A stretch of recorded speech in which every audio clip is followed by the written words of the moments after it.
Miércoles de la quinta semana de Pascua. Comenzamos a leer el capítulo 15 del Evangelio de Juan. En aquel tiempo dijo Jesús a sus discípulos: Yo soy la verdadera vid, y mi Padre es el labrador. A todo sarmiento mío que no da fruto, lo arranca, y a todo el que da fruto, lo poda, para que dé más fruto. Ustedes ya están limpios por las palabras que les he hablado. Permanezcan en mí y yo en ustedes. Como el sarmiento no puede dar fruto por sí si no permanece en la vid, así tampoco ustedes si no permanecen en mí. Yo soy la vid, ustedes los sarmientos. El que permanece en mí y yo en él, ese dará fruto abundante, porque sin mí no pueden hacer nada. Al que no permanece en mí, lo tiran fuera, como el sarmiento, y se seca. Luego lo recogen y los echan al fuego y arden. Si permanecen en mí, y mis palabras permanecen en ustedes, pidan lo que desean y se realizará.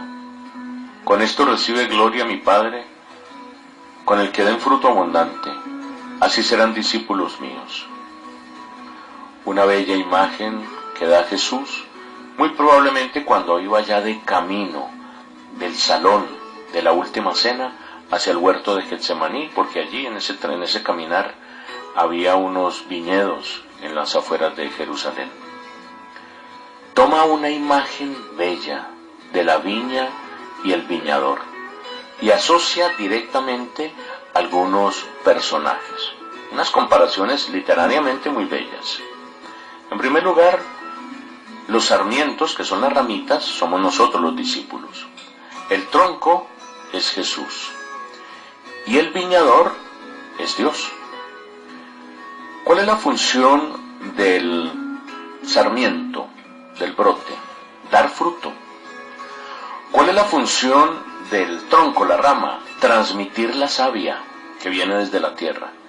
¿Y cuál es la función del viñador? Podar.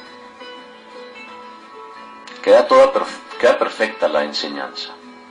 Porque Jesús está diciendo pues que hay que permanecer en Jesús a pesar de que Él se vaya, Él va a morir, pero hay que permanecer en Él. ¿Cómo vamos a permanecer en Él? Posteriormente lo va a entender la iglesia, de manera sacramental, de manera misteriosa. Jesús está presente en su iglesia.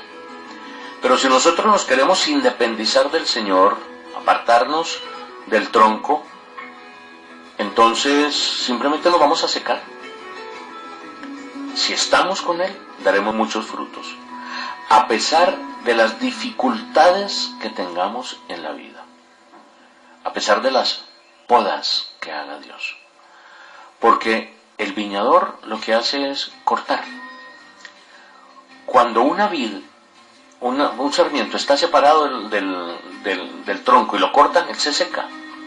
Pero un sarmiento que lo cortan y está pegado, en vez de morirse, da más fruto. Aquí se nos manifiesta un secreto muy bello, muy elocuente, de lo que significan las podas y las pérdidas en la vida de un cristiano.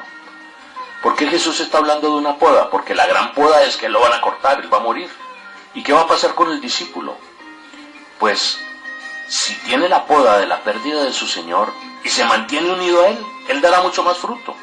Es decir, la obra que hizo Jesús prosperará en la actividad de sus discípulos si se mantienen unidos a sus palabras. Ese es el secreto de estas palabras. Pero también va más allá. Y es que la manera como Dios actúa a veces para crear, no solamente es agregando cosas, sino quitando cosas. Uno cree que crear es ponerle cosas a algo. Para Jesús también crear es quitar cosas. A veces para que las cosas prosperen, los proyectos prosperen, hay que deshacerse de cosas. Piensen ustedes, por ejemplo, cuando un barco se está hundiendo. ¿Qué es lo que hay que hacer? Pues echar todo a borda para que él no se hunda. O por ejemplo, para que un árbol crezca más bonito y más fuerte, hay que podarlo. A veces nosotros somos un poquito reacios a las podas de nuestra vida. Cuando perdemos un ser querido, cuando tal vez nos quedamos sin trabajo, cuando probablemente sentimos que hay un fracaso evangelizador, cuando hay dificultades, cuando alguien no nos quiere, qué sé yo. Pues toda dificultad es una oportunidad para crecer, vista desde la fe. Los problemas que tenemos que enfrentar en nuestra vida a veces sacan lo mejor de nosotros mismos. No le tengamos miedo a las podas. Se permiten en la vida para que nosotros podamos crecer. Siempre y cuando tengamos el criterio, estar aferrados a Jesús, no desprendernos de Él, daremos mucho fruto. Amén.